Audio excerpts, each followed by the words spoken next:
extract the information in illustration 4.1. In that illustration, the fixed cost is equal to RM 6,000 and variable cost is equal to RM 1 per unit. Okay, and the selling price is equal to RM 2 per unit. Okay, right. So based on this information, how are we going to draw the break-even graph? The format was stated in page 92. First of all, we have to draw the axis, Paxi X and axis X and Y. So draw the cost, draw the axis, which is the horizontal is for level of activity. This is horizontal. This is a level of activity. And then we have vertical is for value of sales or revenue. Okay, for the vertical we have the sales or cost in RM. Okay, so step number 1 is done. We already draw the horizontal axis and vertical axis. Horizontal is for the level of activity, and the vertical is for sales, value, and cost. Okay, next, draw the cost line. The first cost line is the fixed cost line. Okay, so we have a fixed cost of 6,000. So how are we going to draw that? So even you have zero level of activity, means you don't produce anything, you still have to incur fixed cost of 6,000 ringgit.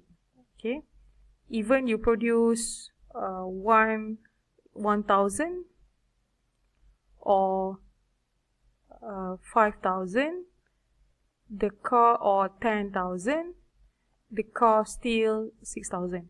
So that's why it says that the fixed cost line is parallel to the horizontal axis that represent the total fixed cost that is the same amount at every level of activity. So it's parallel, selari, with your level of activity.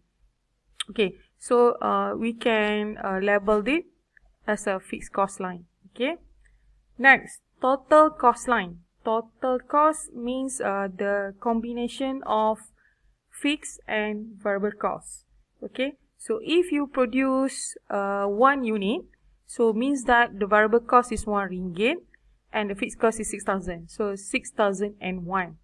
Okay, but if you produce nothing, the cost still 6,000. So the starting point for the total cost is at 6,000. The more you produce, the higher the cost, because variable cost will increase. So the line for total cost is like this.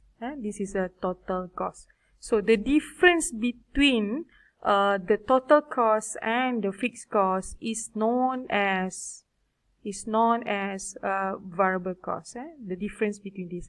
So if I just produce 1,000, means here is 7,000. Why 7,000? Because of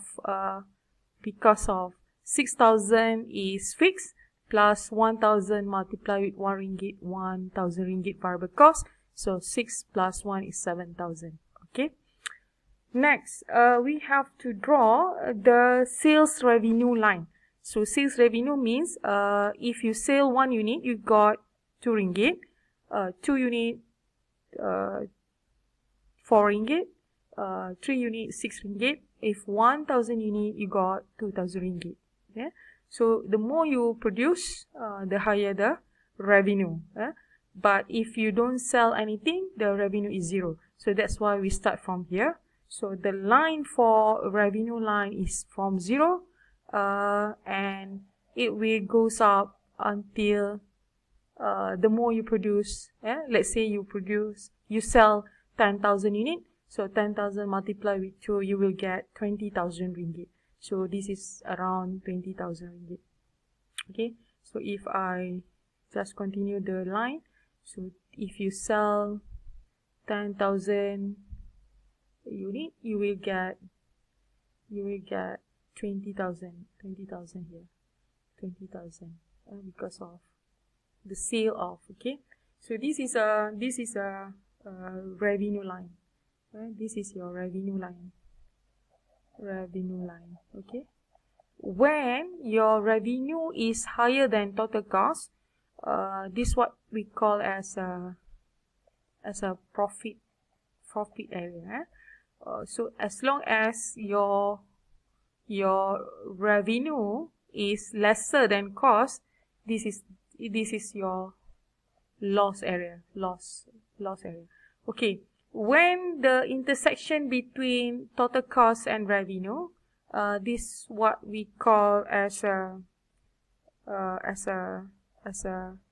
break-even point. This is your break-even point. Yeah. Okay.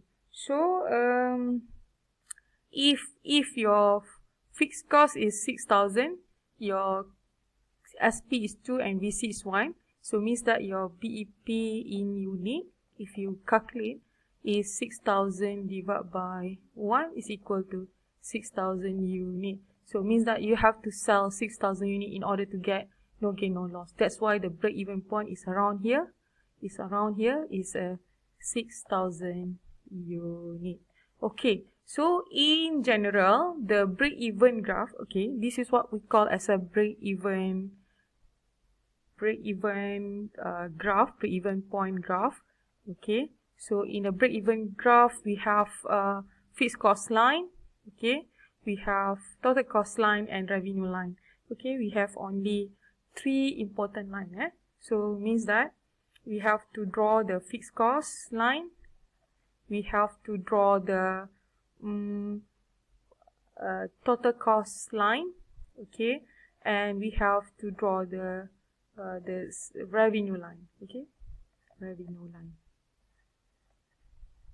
The difference between total cost and fixed cost, we can get the variable cost. Okay, so it means here in this graph, the variable cost line is visible. It is invisible.